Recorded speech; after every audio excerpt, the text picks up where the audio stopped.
घर भी नहीं, घर की तमन्ना भी नहीं है। मुद्दत हुई, सोचा था कि घर जाएंगे एक दिन। ये है कोनार गांव का वो घर जहां प्रशांत किशोर का बचपन बीता। वो घर जहां उनके माँ बाप रहते थे। वो घर जो उनके पिता ने पूरे मन से बनवाया था। पिता श्रीकांत पांडे, जिन्हें पूरे इलाके में डॉक्टर साहब के नाम से जाना जाता था। लेकिन प्रशांत किशोर अपने माँ बाप के निधन के बाद से ही अपने घर नहीं गए थे। एक इंटरव्यू में प्रशांत किशोर ने कहा था कि माँ बाप के ना रहने के बाद वो इतनी हिम्मत ही नहीं जुटा पाए हैं कि वो अपने बचपन के घर में दोबारा जा सकें। 3 सालों से बिहार में गांव गांव पैदल नाप गए प्रशांत किशोर आखिरकार अपने घर पहुंचे। चुनावों से ठीक पहले सुनसान पड़ा ये घर आज गुलजार था। अपने बेटे की वापसी पर खुश था। वो बेटा जिसका बचपन भले ही इन दहलीजों के अंदर बीता हो, लेकिन आज उसे पूरा बिहार ही नहीं बल्कि देश जानता है। लेकिन घर तो सबके लिए घर ही होता है। स्वागत के लिए पूरा गांव उमड़ा हुआ था। प्रशांत किशोर भी इस दौरान भावुक नजर आए, अपने इमोशंस छुपाते नजर आए, लेकिन उनके चेहरे पर कई तरह के भाव थे जिसे साफ पढ़ा जा सकता था। देखिए ये वीडियो जब प्रशांत किशोर सालों बाद अपने घर पहुंचे।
बता दें कि प्रशांत किशोर का दल जनसुराज बिहार में तीसरा मोर्चा तैयार करने की कोशिशों में जुटा है। प्रशांत किशोर वोटिंग से ठीक एक दिन पहले किस अंदाज में नीतीश कुमार की विदाई का वादा जनता से ले रहे हैं, यह हम आपको दिखाते हैं। ये वीडियो आपको बताएगा कि पिछले 3 सालों में प्रशांत किशोर जनता से किस तरह एक कनेक्ट बनाने में सफल हुए।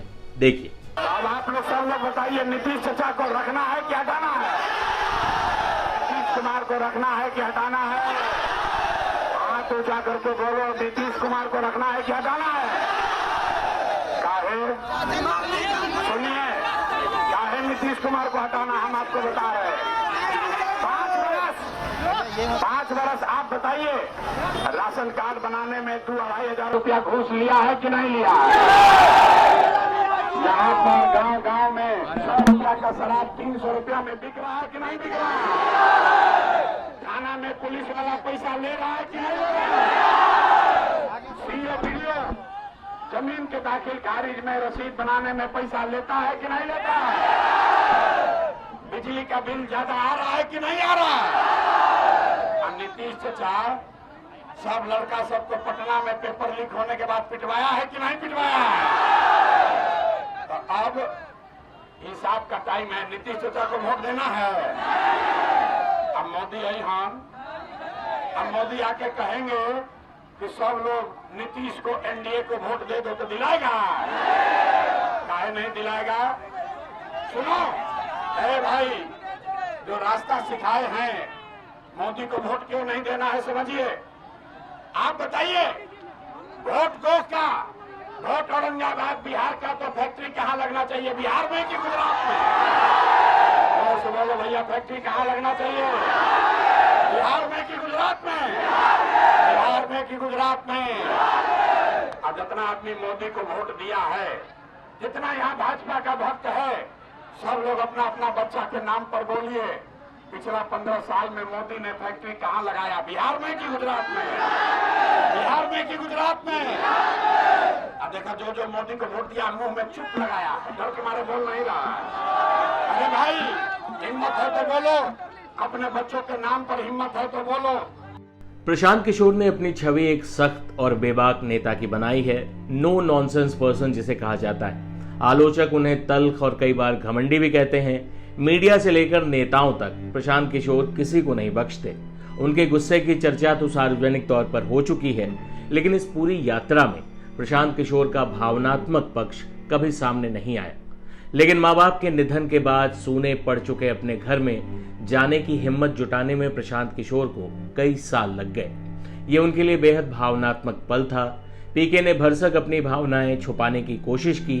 ऐसा लगा कि वो इतने लोगों के सामने अपने घर में सहज नहीं हो पा रहे थे, कमजोर नहीं दिखना चाह रहे थे। लेकिन राजनेता हो या खिलाड़ी या कोई भी पेशेवर, हैं तो हम आखिरकार इंसान ही, इसलिए भावुक होना सहज भी है और रोना भी। अच्छा होता प्रशांत किशोर जब इस लम्हे को जी रहे थे, उस दौरान कुछ वक्त के लिए उन्हें अकेला छोड़ दिया जाता। निदा फाजली का एक शेर याद आता है, मैं रोया परदेस में भीगा माँ का प्यार, दुख ने दुख से बात की बिन चिट्ठी बिन तार। जाते जाते आपको इसी वीडियो के साथ छोड़े जाते हैं, जब सालों बाद सूने पड़े अपने घर में प्रशांत किशोर पहुंचे।